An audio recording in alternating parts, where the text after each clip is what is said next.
To learn more about earning college credits with study hall courses, go to gostudyhall.com or click the link in the description. If you spent any time doom scrolling lately, it probably didn't take long before you came across something about mental health. Maybe a post listing 10 things people with anxiety do, or 3 signs of undiagnosed ADHD, or a little chart about trauma responses. And if you scroll for long enough, you might start to wonder, do I have an undiagnosed mental health issue? Or am I just a person who is alive in the 21st century? It's great that more and more people like athletes, musicians, actors, influencers, and even politicians are talking about mental health and sharing what they've learned in therapy. It's super important to normalize experiences and to be open about mental health so that more people feel comfortable finding help when they need it. But all of the pop psychology talk can also make it hard to navigate very real mental health diagnoses and experiences that are disrupting people's lives. So as with anything on the internet, it's best to be cautious and use good judgment because not everything is a symptom of a disorder. Hi, I'm Deja Fitzgerald, and this is Study Hall, Intro to Psychology.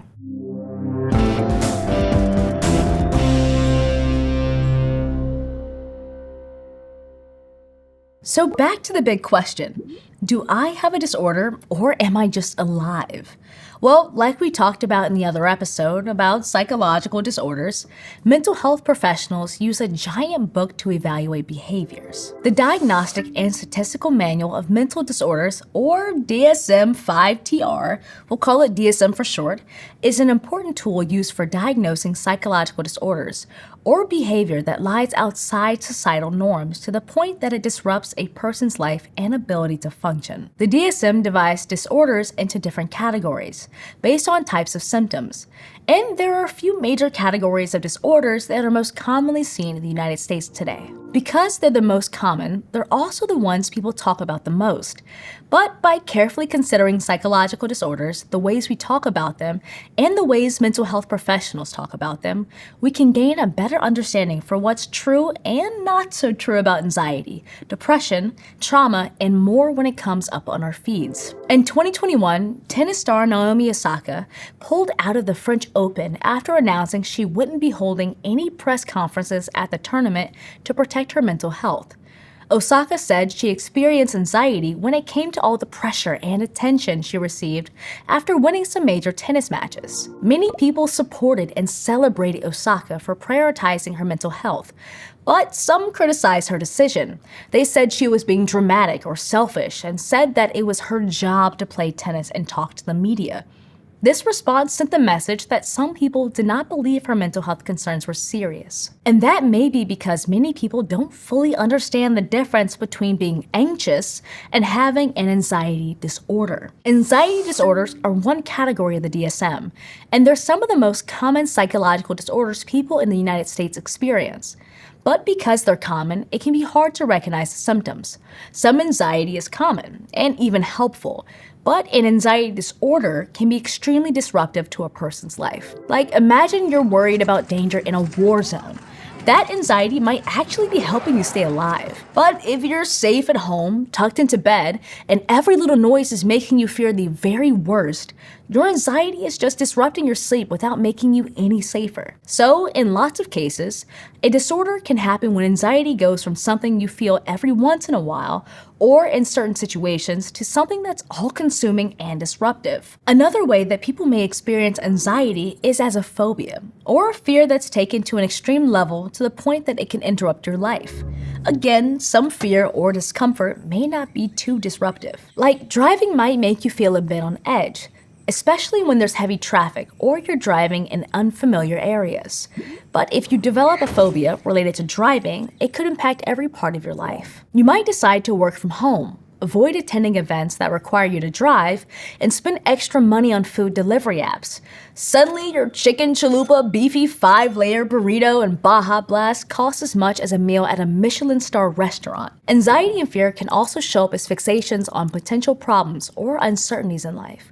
Obsessive-compulsive disorder can look very different in different people, but it often has to do with uncontrollable and fixated thinking, or obsessions, as well as hard-to-control and often repetitive actions called compulsions. So a person may have the obsessive thought that their office is dirty and contaminated. That thought leads to the compulsion to wash their hands for 3 minutes anytime they touch anything in the office. Anxiety, phobia, and OCD are conditions that people often speak about and even self-diagnose online and in pop culture, but there are specific traits that indicate a psychological disorder. Not all anxiety is a symptom of disorder. A fear may not be a phobia, and just liking to be organized doesn't point to OCD. So it's important to use these terms carefully and to work with a professional, not an influencer, to evaluate, diagnose, and treat anxiety disorders. Going to a professional isn't always easy though. Like for a long time, celebrity chef David Chang didn't want anyone to know that he was struggling with his mental health. Even when he did start seeing a psychiatrist, he didn't tell anyone else. He was ashamed and worried that if people knew about his mental health concerns, it would get in the way of his success. Chang's experience isn't uncommon. For a lot of people, a mental health diagnosis comes with feelings of fear and shame, and those who prioritize their mental health may be criticized and told to snap out of it or toughen up. But that's also one reason many people have for wanting to share about mental health. They want to destigmatize mental illness. Chang was eventually diagnosed with bipolar disorder, which is categorized as a mood disorder in the DSM. These disorders are characterized by extreme and unwarranted disturbances in one's emotions. And like anxiety disorders, mood disorders are pretty common. The most common mood disorder is major depressive disorder, where people feel overwhelming sadness, despair, and hopelessness, and can lose their ability to experience pleasure. And some bipolar disorders are characterized by cycling between specific episodes of mania and depression. Mania is often a period where a person feels inflated self-esteem, excessive euphoria, hyperactivity, and impulsiveness. Chang says that in his manic states, every idea seems like a good one. Depression is a period of very low energy and mood. For Chang, depression made it seem like nothing mattered. For different people, the experience of mania, depression, and the in-between times can look very different. That's why the DSM gives specific details about symptoms and diagnosis. That way, a person can get treatment through medications or psychotherapy that fit their actual behavior and needs. Chang worried that getting help would ruin his reputation and his business, but he recognized that not getting help would be even more destructive for himself and those he loved. Chang decided to speak up because he wanted people to know that it's okay to ask for help, and it's healthy to talk about mental illness. In 2021, Lady Gaga also decided to talk about her mental health so she could help others. When she went to the hospital experiencing physical pain and numbness, she was surprised when she was referred to a psychiatrist. She didn't realize that her physical symptoms were related to post-traumatic stress disorder from a traumatic experience years earlier. Post-traumatic stress disorder, or PTSD, is categorized as a trauma and stressor-related disorder in the DSM. In everyday life, you might hear both PTSD and trauma used to describe everything from truly traumatic situations like assault, abuse, or life-threatening situations to much less serious events like getting stuck in traffic. But a diagnosis of PTSD is typically associated with directly witnessing or being exposed to a traumatic event. And mental health professionals consider factors like the severity of the trauma, whether it happened once or over time, and the kinds of symptoms a person is experiencing. The effects of PTSD can last long after the traumatic experience. This might include things like flashbacks, intrusive thoughts about the experience, sleep disturbance, and changes in how someone reacts to topics related to or even seemingly unrelated to their trauma. And that's another reason it can be helpful to talk about mental health disorders. People can share symptoms and raise awareness for what to look for when it comes to experiencing mental health concerns. Symptoms can show up in a lot of different ways, and like Lady Gaga's physical symptoms, they may not always be obviously related to mental health. But we also need to be careful when discussing our mental health and using terms like trauma so that we don't minimize anyone's experiences or make it challenging for people to understand and recognize their symptoms and emotions. There are other psychology terms that are often used incorrectly too.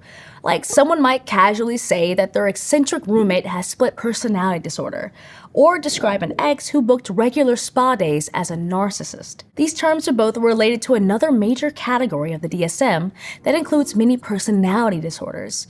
These disorders focus on long-standing patterns of thinking, behaving, and relating to other people. But personality disorders are very serious, and they can be managed with appropriate therapy or medication, but they typically persist throughout their lifespan and impact many parts of people's lives. There is a broad range of symptoms and types of personality disorders, which all have long-term effects on how people view themselves and others.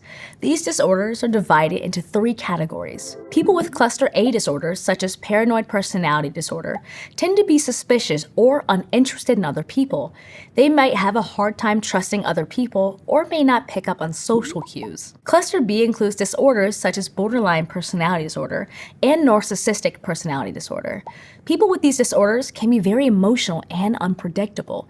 They might be afraid of being alone, seek attention or praise from others, and be unaware or unconcerned with the feelings of other people. And people with cluster C disorders often have anxious thought patterns. These disorders include avoidant personality disorder and dependent personality disorder. And people may be very sensitive to criticism, lack confidence, and rely on others to take care of them. In all of these cases, a diagnosis is based on experiencing consistent, long-term symptoms that impact relationships and a person's daily life. While these disorders are considered extremely hard to treat, people can get help and learn to manage their symptoms. According to one estimate, about 26% of US adults will experience a mental health disorder in a given year, which is why awareness is super important. Understanding types and symptoms of disorders can help people sort out if what they're experiencing is healthy in the context of their lives, or if they should seek professional help. And having the language to talk about mental health helps to remove stigma and make sure people feel supported and able to reach out for help, because it is important to take any symptoms seriously.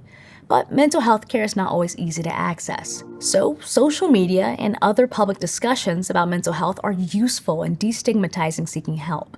Information about symptoms and disorders and where to get help have become increasingly accessible, but that information is sometimes incomplete or inaccurate. Overusing or misusing terms such as anxiety, bipolar, or PTSD may lead people to take these disorders less seriously because they seem like common experiences rather than serious disorders. And it's also important to use terms accurately and sensitively, because behind every statistic and diagnosis are real people experiencing real symptoms that are disrupting their real lives. And everyone deserves to be taken seriously and receive appropriate care. If you're enjoying Study Hall Intro to Psychology and are interested in taking an online course and earning college credit, go to gostudyhall.com or click on this button to learn more. Thanks for watching. See you next time.